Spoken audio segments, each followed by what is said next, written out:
probably heard of e-cigarettes, but what about e-joints? You have so much more control with our product than you do with a flower-based joint.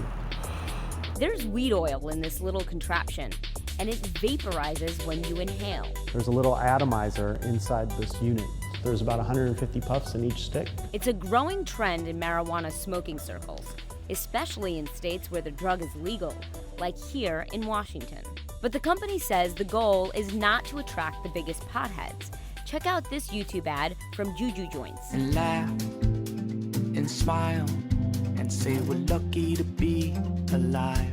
What we try to market to is that mass consumer who really wants to enjoy cannabis without having a bunch of other paraphernalia, smoke, smell. We have everyone from soccer moms to concert goers. You can barely smell the vapor, but Juju doesn't actually make the weed oil itself.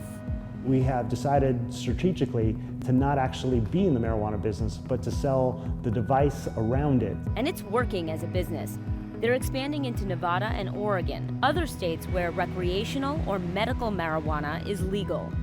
As the movement grows, marijuana oils are expected to be a big part of it.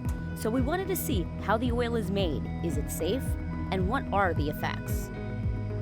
We traveled to Raymond, Washington, an old logging town, now home to the largest marijuana producer in the state, BMF.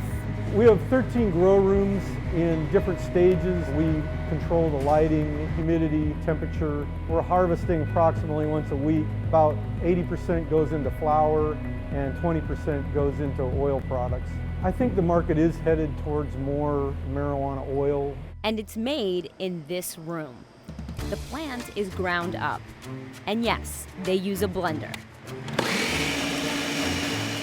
Then the oil gets extracted out of the plant using CO2 under high pressure.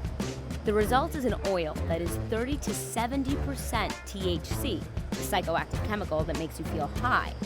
That level is 2 to 6 times higher than you would find in a traditional joint. Juju Pens supplies us with the cartridges. We load the marijuana oil into those. We can fill over 1,000 pens a day. Basically, we are selling it as fast as we can make them. Selling them to retail stores, like Green Theory in Bellevue, Washington, which has a variety of e-joints or vape pens. Our Atlas is the Juju joint. Kind pen, the Riff pen, even has a handy stylus on the end for our business executives. They're becoming a much bigger part of our business every day, actually. The fact that they're usually more potent than just a straight marijuana, and it doesn't notify people that you're using it. Obviously, discretion is a great part of why people are using these. And those two exact points, potency and discretion, worry addiction researchers like Meg Haney.